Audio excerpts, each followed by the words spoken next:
In this video, we're going to look at how we start with customers. Successful businesses or great products are never the result of just a good idea. Instead, all great products and business outcomes start and end with the customer. Customers sit at the heart of what a business is all about. Through their products and services, the business aims to deliver something of value to that customer. That may be a bank selling mortgages, a hotel chain providing a bed to sleep in at night, or a charity matching visually impaired people with a guide dog. But how do we know if our product or service is valuable? Through the customer, of course, because it's customers who either buy the product, use it, or recommend it to others. So how can you understand your customers better and know what's valuable to them? By applying something called human-centered design.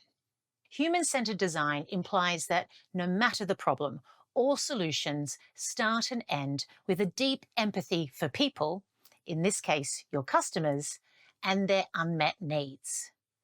Viewed in this light, human-centered design becomes an overarching philosophy guiding all great product design and business processes. Human-centered design flips the perspective. By seeking to understand alternative viewpoints, you have a better chance of creating purpose-built solutions that delight and add value to your customer. Instead of designing solutions based on your own experiences and assumptions, you immerse yourself in your customers' shared problems, needs, and desires. Human-centered design is a powerful approach to problem solving that is now synonymous with great businesses around the world. From Airbnb to Apple to Netflix, human-centered design sits behind most commercially successful and at times highly addictive products that we consume on a daily basis. So, what exactly is human-centered design? It's best described as a core philosophy guiding your work, under which sits a range of design thinking tools and techniques that help you achieve your creative goals. Most of you will be familiar with design thinking these days. It's made up of a series of discrete but interrelated activities that a human-centered designer applies to solving a problem. While the design thinking process is rarely linear in practice, it is generally depicted as a sequence. That sequence starts with researching and building empathy with the human or customer experience and ends with ideating and prototyping user-centric solutions. Tim Brown, the former CEO and now chair of the famous design agency IDEO, describes design thinking as a human-centered form of innovation. It aims to combine the needs of people with the possibilities of technology and the conditions necessary for business success. So now let's consider how applying a human-centered design approach within HR and people helps you get closer to your customer and co-create great workplace solutions. First, it's useful to think about who the customer is when it comes to HR and people.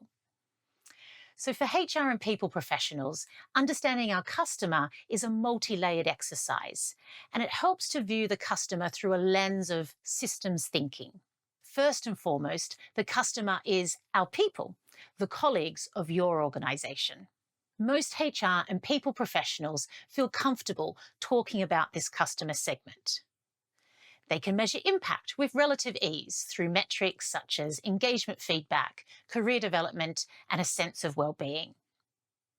However, it's also important to be mindful that value needs to flow through to other customer segments in an organization for anything that you create. For example, does your solution impact the business bottom line? Or will it support the end customer? The end customers are the people or other businesses that buy or use your company's products and services. Lastly, have you considered other stakeholders in the design, such as suppliers, contractors, future talent, the broader community, and increasingly, our planet? Ultimately, everything the HR and people function does needs to form part of this value stream flowing through a business. When viewed this way, our role in HR and people is to help employees, your colleagues, deliver great work. In turn, this delivers value through to the end customer and thus the business bottom line. So, crucially, this means that anything that HR and people teams build or implement needs to help people get the job done. It needs to be part of the flow of work, and it can't be a blocker or an impediment slowing down teams or the business. So, there are a lot of benefits to applying these same proven human centered design techniques used in customer experience and marketing to our HR and people domain. A good example is the increased focus within HR and people on moments that matter. Moments that matter are critical snippets of time that create a lasting impact on our customers. The concept originates from customer experience as moments of truth, or points in a customer's journey when they form an impression of your product or brand. It follows that if customers are delighted with each interaction, they are likely to choose your product instead of a competitor's brand. Generally, a moment that matters equates to a problem to solve or a pain point to fix for an employee. Again, this can be linked to another marketing concept of jobs to be done.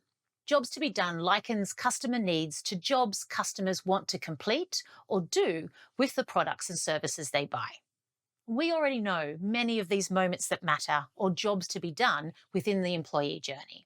A good example is a new team manager joining an existing team. This is a significant moment that matters that could quickly become negative, not only for the manager, but also for the team. The manager might feel out of their depth and lacking experience, and the team may start to mistrust the manager's intentions or question their ability. Focusing on the job to be done makes it clear that the manager requires specific skills and tools to help them build a sense of belonging and a shared purpose within the team. Usual development actions for this moment that matters includes the team co-creating a shared vision and mission with the new manager. Alongside this might be a series of career conversations focused on what each team member wants to achieve and contribute to the strategy. The benefit of human-centered design is that you can consciously target these moments that matter to deliver value and delight people. By embracing a human-centered design approach, you can solve shared workplace problems and targets the moments that matter through your HR and people solutions. It also helps HR and people teams transcend existing processes or limiting assumptions that often restrict organizational design. The benefits of human-centered design are still applicable even when designing solutions that might seem less human-centric to begin with, such as a restructure to reduce costs and headcount. A good example of this was a senior HR business partner at a large finance company who steered a department through a restructure using design thinking tools. The function was a newly formed digital team within the organization that had scaled too quickly. Specific skills needed to be utilized differently, resulting in some roles being made redundant. The HR business partner guided the management team through a human-centric design exercise. First, they built personas to represent employees who would stay or exit. They then mapped out the intended restructuring experience and explored what would happen for each persona. The exercise challenged the managers to think beyond the process. In particular, the managers developed a deeper appreciation of how their one-to-one conversations would impact each team member. People leaving would need to exit with respect. The decision reflected skills and headcount, and it wasn't personal. Conversely, explaining why the skills of those who stayed were valued and how they would be supported and secure in their future role was also essential. And clearly, a new vision and team working agreement needed to be quickly formed to build a sense of belonging and future direction for those who stayed. What this demonstrates is that even restructures and similar business processes should be seen as components of the overall employee experience. They are as significant as the more likable processes, such as career development and well-being. Whether people stay within an organization or leave, we want them to remain advocates and champions of our brand. So, to wrap up, all great product and business outcomes start and end with the customer. Customers sit at the heart of what a business is all about.